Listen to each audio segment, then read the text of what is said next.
नमस्कार दोस्तों, आपका अपना YouTube channel Arjun teach point में स्वागत है। आज मैं आपके सामने लेकर आया हूँ बारहवीं का हिंदी बुक्स का कविता, जिसका शीर्षक है कड़बक। पाठ है पहला। बहुत ही सुंदर कविता है ये। इस कविता को लिखने वाले हैं मलिक मोहम्मद जैसी। कड़बक कविता है ये। 2 पद है ये कविता। तो प्रथम पद का मैं यहाँ पे आपको अर्थ बतला रहा हूँ और द्वितीय पद का अगला वीडियो में बनाऊँगा। तो देखिए, बहुत ही सुंदर कविता है।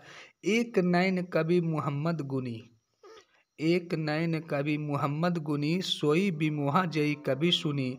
चांद जैसे जग विधि अवतारा, दिनह कलंक किन्ह उजियारा।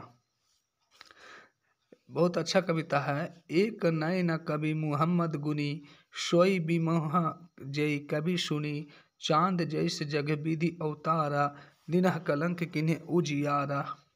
जग सुझा एकहि नैनाहा, उवा सुख अस्त नखतन माहा। जो लहि अम्बहि डाभ न होई, तौ लहि सुगंध बसाई न सोई।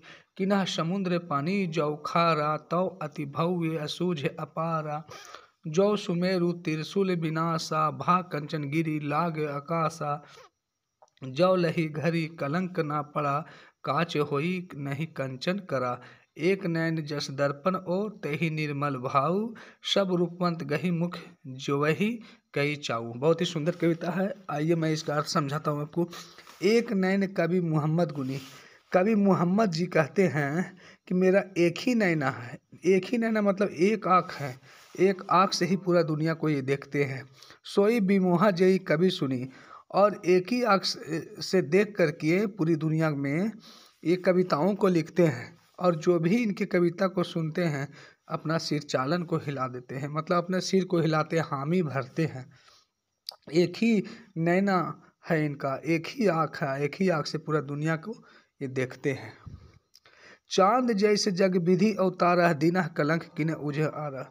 चांद, देखिए चांद जो है कि चांद पर चर्चा किया है। अपने आँख की तुलना चांद से किए हैं कि चांद देखिए वो प्रकाश देती है, शीतल छाया देती है, लेकिन उसमें भी कलंक है, क्योंकि उसमें कहीं कहीं धब्बा दिखता है।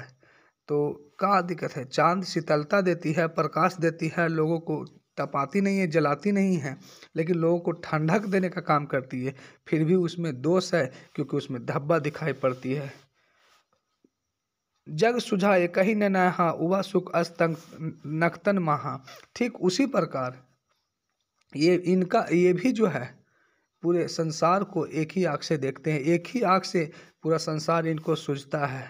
और ये अपने आप को बताते हैं कि मैं उस तरह हूँ जिस प्रकार नक्षत्रों में एक शुक्र तारा होता है, जो बहुत ही ज़्यादा प्रकाश देता है, प्रकाशमान होता है। देखे होंगे आप लोग, आकाश में एक तारा, बहुत सा तारा के बीच में एक तारा होता है जो पूरा ज़्यादा चमकता है, ज़्यादा प्रकाश देती है। ठीक उसी प्रकार ये भी शुक्र तारा की तरह है। क्या करें, मैं गुणमान हूँ, लेकिन मुझ में दोष है। जिस प्रकार चांद में दोष है, चांद ठंडी छाया देती है, प्रकाश देती है, लेकिन उसमें दोष है क्योंकि उसमें धब्बा है। ठीक उसी प्रकार मुझ में भी दोष है। फिर क्या कहते हैं? जौ लही अम्बही डाब न होई, तौ लही सुगंध बसाई न सोई। देखिए, अब आम पर चर्चा किया गया है कि जब तक आम में डाभ नहीं लगता है, आपने सुना होगा आम में मंजार लगता है, अगर मंजार नहीं लगेगा तो उसमें सुगंध नहीं होगी। वही कह रहे हैं कि जब ला आम में डाभ नहीं होगी, तब तक उसमें सुगंध बसेगा नहीं, सुगंध आएगा नहीं। तो इसका मतलब कि उस आम में भी दोष है। मानते आम फलों का राजा है, लेकिन कब उसमें सेंट आता है? जब उसमें डाभ लगता है। कब उसमें सुगंध होती है? जब उसमें डाभ लगता है। इसलिए उसमें भी दोष है। अब देखिए, किन्ह समुद्र पानी जौ खारा, तौ अति भव्य सूझ अपारा। देखिए, बहुत अच्छा है।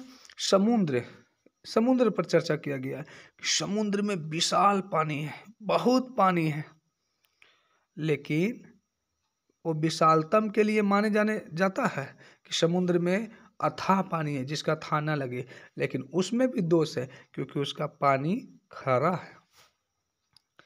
यानी अपनी आँख की तुलना चांद से, आम से, समुद्र के पानी से किए हैं। फिर कहते जौ सुमेरु त्रिशूल विनाशा भा कंचन गिरी लाग आकाशा। सुमेरु पर्वत की चर्चा किए हैं कि सुमेरु पर्वत सोने का है, लेकिन कब हुआ? जब शंकर भगवान ने त्रिशूल से प्रहार किया था तो कंचन का हो गया और आकाश भर ऊंचा हो गया, इसलिए उस पर्वत में भी दोष है। जौ लही घड़ी कलंक ना पड़ा, काच होई नई कंचन करा।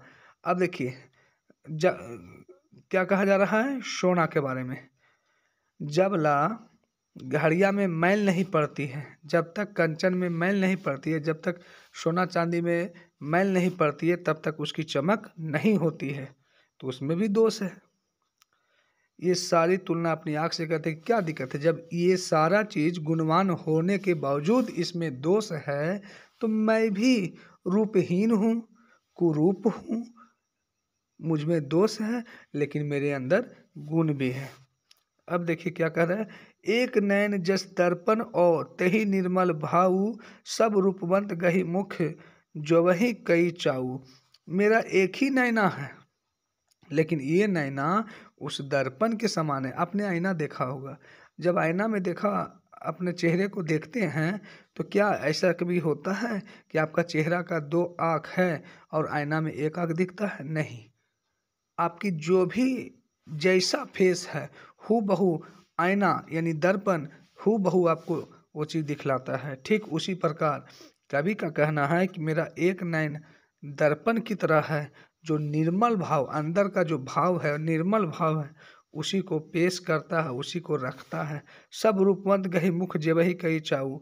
ठीक है, मैं कुरूप हूँ, बदसूरत हूँ, लेकिन मैं अंदर से गुणवान हूँ, इसी की वजह से लोग हमको जानते हैं। इस प्रकार से इस कविता में कवि ने अपनी एक आँख की तुलना विभिन्न वस्तुओं से किए हैं और बताए हैं कि गुण की पूजा होती है, ना कि रूप के। धन्यवाद दोस्तों।